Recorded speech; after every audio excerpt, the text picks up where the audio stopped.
Taoiseach, another shameful statistic has emerged in the utterly shameful record of this government on the issue of housing and homelessness. We now top the league table in Europe for the proportion of women who are homeless at 48%. I think about 10% higher number of women as an overall proportion of those homeless than the next highest in Europe. Now that's really shameful, and I look at the national risk assessment that your department has produced, and frankly I understand why we're in this mess.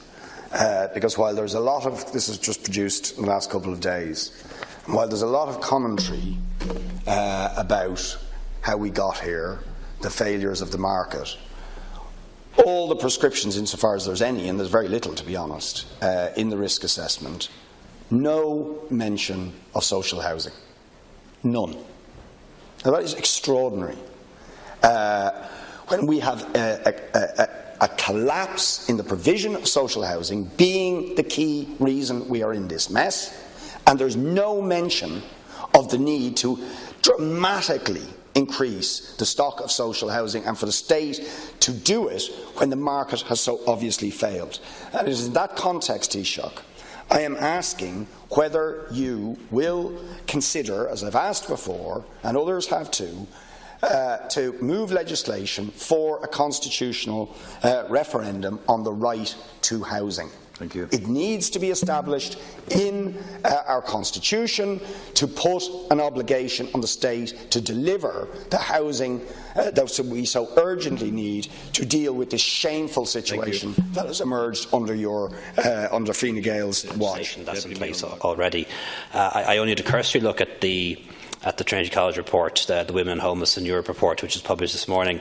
I do see from it, and this has largely gone unreported, that the report shows that Ireland has one of the lowest rates of homelessness overall among EU member states. What it does show is that there is a gender gap. Men are more likely to be homeless in Ireland than women, but the gap between men and women in terms of the likeliness or prevalence of homelessness is narrower than in other countries. Of course, there's a big difference between male homelessness and female homelessness. Male homelessness tends to be single men, often men who have mental health issues, addiction issues.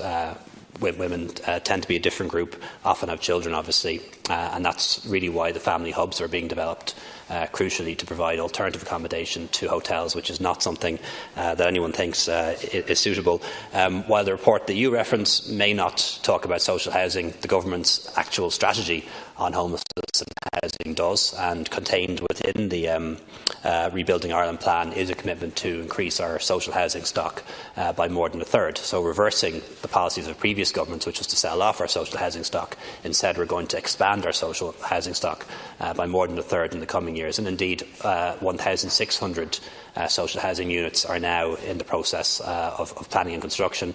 And only yesterday, Minister Murphy was in North Dublin handing out keys to families who have been provided with affordable accommodation, and that just gives an example of some of the different things that are happening as I speak.